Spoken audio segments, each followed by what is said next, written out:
Yuk, halo gengs. Jadi di video kali ini aku bakal share apa yang aku rasain setelah baca tentang suatu tempat di wilayah Kinki sampai halaman 114 gitu. Jadi ternyata seru ya baca novel dokumenter kayak gini, apalagi misteri horror kayak gini ya. Jadi kesannya itu kayak beneran gitu, karena sebelum cerita utama diselipin beberapa, entah itu cerita, entah itu komentar, entah itu transkripsi wawancara gitu. Itu menarik sih, jadi membuat cerita utama tuh seolah-olah beneran gitu. Dan juga ada satu cerita yang buat aku merinding sedikit ya di bagian sini gitu kan. Nah, jadi singkat cerita, ada dua apartemen nih, nah anggaplah apartemen sebelah sini itu punya si A, dan apartemen ini punya warga biasa gitu. Nah, pada saat jam 9 malam, ada warga di apartemen ini melihat ke apartemen seberang. Ternyata di lantai 5, di balkonnya itu ada cewek lagi berdiri. Ciri-cirinya dia pakai baju merah dengan tangan ke atas sambil loncat-loncat gitu.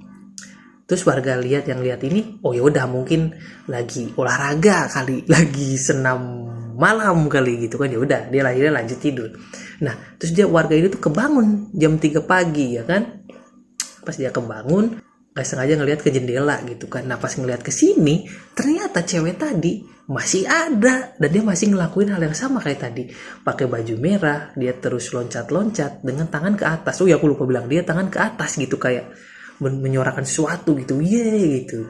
Nah, dia tuh terus meloncat kan. Namanya loncat tuh dia kayak gini kan, deng ada getaran, karena setiap dia bergetar tuh lehernya itu bergerak kayak di buku ini, di novel ini, di deskripsinya kayak lehernya tuh kayak masih bayi gitu, nggak ada tenaga. Jadi dia ketika getar tuh ke depan, ke belakang, ke kiri, ke kanan, dan gitu terus.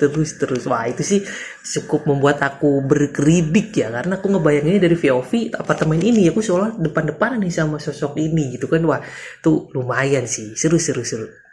Oke, mungkin segitu aja. Tentu aku makin penasaran sama ini karena aku masih sepertiga jatuhnya kali ya, bukan setengah gitu. Seru, masih penasaran ada apa sih di sini, ada apa sih di gunung ini, kenapa sih, mungkin ada hubungannya sama sosok merah tadi gitu kan, perempuan merah itu. Penasaran sih, gak sabar pengen tamatin. Tapi tentunya kalau baca horor harus malam-malam ya, dan ini sekarang masih jam 11:30 gitu kan.